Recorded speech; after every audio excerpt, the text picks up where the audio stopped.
Students, now today we are going to see the next portion of Be Smart.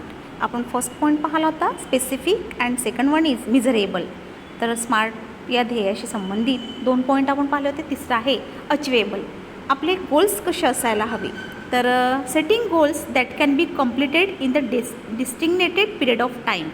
जे goals आपण set केले आहे ते विशिष्ट वेळामध्ये पूर्ण व्हायला हवे, हो ना.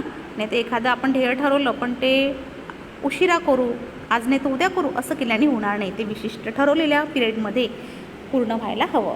Often this goals may act like stepping stones to help meet border goals that further define a career. Often this goals may act like stepping stones. Stepping stones means here मैलाचा दगड बनवण्याचे काम करतात. तर अशा प्रकारे often this goals may act like stepping stones म्हणजे मैलाचा दगड बनवण्याचे काम आपले ध्येय करत असतात आणि ज्यातून कित्येकदा भविष्यातील कारकीर्द ठरू शकते. That further define a career. त्यातून आपलं करियर आपण घडवू शकतो. As students we can't become a president. आपण जरी विद्यार्थी असलो we can't become a president a prime minister. तर आपण प्रेसिडेंट होऊ शकणार नाही, प्राईम मिनिस्टर होऊ शकणार नाही, but can hope to reach those heights in future. परंतु त्या हाईटपर्यंत आपण जायचं आपलं स्वप्न असेल किंवा आपण भविष्यामध्ये पोहोचण्याचा प्रयत्न करू, आपण अशा प्रकारची आशा बाळगू शकतो. अशा प्रकारे हा पॉईंट होता अचिवेबल. नेक्स्ट पॉईंट बघूया आपण realistic. It is realistic means वास्तववादी. It is important to create goals that are within one's current skill set or area of expertise. म्हणजेच काय, तर it is important to create goals. हे आवश्यक आहे, goal create करणं आवश्यक आहे. That are within one's current skill. आपल्या कौशल्याप्रमाणे आपण काय करायला हवं, कौशल्याप्रमाणे क्षमतेप्रमाणे आपण ध्येय निश्चित करणे महत्त्वाचे आहे. Building expertise takes time. ध्येय निश्चित करणं किंवा एका विशिष्ट कालावधीमध्ये कमी कालावधीत एखाद्या विषयात पारंगत होण्याची अपेक्षा ठेवणं हे काय आहे, अवास्तव आहे. In a short period of time is unrealistic. म्हणजे अवास्तववादी आहे की छोट्याशा वेळेमध्ये आपलं ध्येय पूर्ण होईल असं ठरवणं. Unrealistic means here opposite of realistic. Being realistic will make it easy to be successful at attending goals. Being realistic will make it easy. वास्तववादी जर आपण असू तर it makes it easy to be successful at attending goals. तर आपण आपल्या ध्येय साध्य करण्यासाठी काय होऊ, आपण त्या ठिकाणी तर आपले ध्येय साध्य होणे सहज शक्य आहे. If defensive and not aggressive म्हणजेच काय, तर बचावात्मक असणारे, डिफेन्सिव्ह बचावात्मक असणे, and not aggressive, aggressive means धडाडी नसलेले. The goals perhaps lacks realism. असे जे असतं असे ध्येय बहुधा वास्तववादी नसतात. We must have to clear picture in mind and must have the ability to adhere to that picture. आणि म्हणून we must have the clear picture in mind. आपल्या मनामध्ये आपण स्पष्ट चित्र करायला हवं आणि must have the ability to adhere to that picture. Adhere means bind. ते पूर्ण करण्याची क्षमता आपल्यामध्ये असायला हवी. त्या next point is time bound. मग आपला गोल कसा असायला हवा, तर टाईम बाउंड त्यासाठी असायला हवं. नंतरचा पॉईंट आहे आपला 5 नंबरचा बघा. Establish time parameters around each goal as it will help increase focus and accountability. Establish time parameters. Parameters means here मापदंड. प्रत्येक ध्येयासाठी वेळेचे मापदंड हे निश्चित असायला हवे. As it will help increase focus and accountability. आणि त्यामुळे काय होईल, मापदंड जर निश्चित असेल तर त्यावर अधिक लक्ष केंद्रित करण्याची जबाबदारीची जाणीव आपल्याला ठेवण्यास मदत होईल. अकाउंटेबिलिटी जबाबदारीची जाणीव. To reduce weight we know how to go about it. आपल्याला जर आपलं वजन कमी करायचं असेल तर आपल्याला माहीत असते आपल्याला काय काय करायचं आहे, हो ना. But without consistent time bound action. परंतु त्यात जर सातत्य नसेल, कन्सिस्टंट मीन्स हियर सातत्य. But without consistent time bound action it never becomes a reality. परंतु त्यात जर मध्ये consistence means here study means सातत्य असणार नाही, टाईम बाउंड ॲक्शन असणार नाही, it never becomes a reality. तर ते आपलं ध्येय जे आहे टू रिड्यूस वेट, ते ध्येय आपलं पूर्ण होणार नाही. It may be exercise, diet and stress free thoughts. त्यासाठी आपल्याला काय करावं लागेल? इट मे बी एक्झरसाइज, आपल्याला व्यायाम करावं लागेल, डाएट घ्यावं लागेल, अँड स्ट्रेस फ्री थॉट्स, आणि आपले जे विचार आहे ते तणावविरहित विचार असायला हवे. All this have to be practice and implemented without हेजिस्टेशन.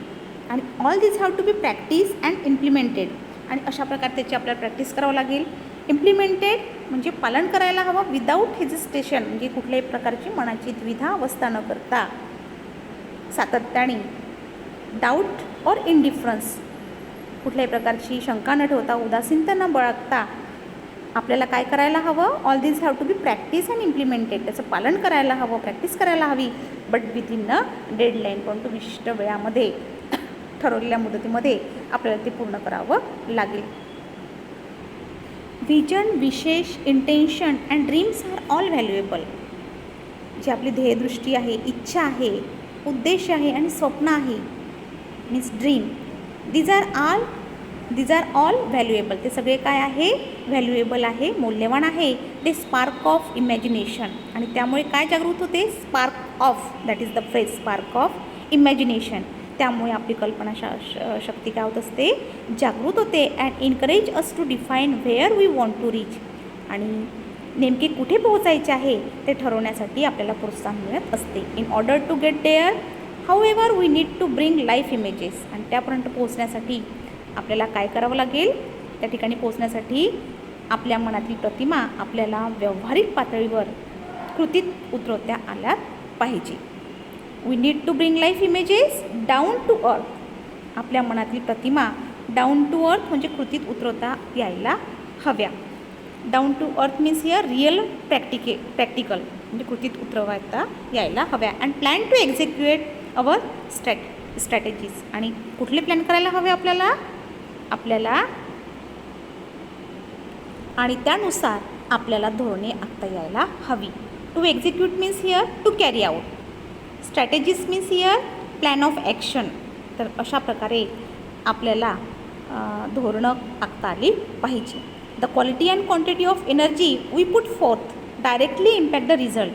Quality and quantity, quality means गुणवत्ता आणि क्वांटिटी म्हणजे सुद्धा प्रमाण.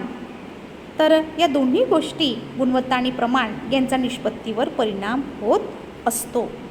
Directly impact the result means निष्पत्ती. Life is something like a trumpet. जीवन कसं आहे? तुतारीप्रमाणे आहे. If we don't put anything in, जर आपण काही दिलं नाही तर we can't get anything out, तर आपल्याला त्यातून काहीच मिळणार नाही. Okay. Success is a walk in the dark. Success काय आहे? यश काय आहे? तर यश म्हणजे अंधारातून केलेली वाटचाल. Finding the right footing, precisely mastering the skill and getting to the next place. All depend on how we approach and tackle the problem. योग्य पावलाट शोधणे, आवश्यक ती कौशल्य आत्मसात करणे आणि वाटचाल पुढे चालू ठेवणे, या सर्व गोष्टी आपण येणाऱ्या समस्यांना कसे सामोरं जातो, त्या कशा हाताळतो यावर अवलंबून असतं. टॅकल कशा हाताळतो, ॲप्रोच समोर जातो, तर अशा प्रकारे हे सगळं अवलंबून आहे. The best way to get from where we are, तिथे पोहोचण्याचा सर्वात उत्तम मार्ग म्हणजे where we want to be is to find the footing of our next step. तिथे पोहोचण्याचा सर्वात उत्तम मार्ग कोणता आहे? म्हणजे आपले पुढील प्रत्येक पाऊल योग्य दिशेला टाकता येणे.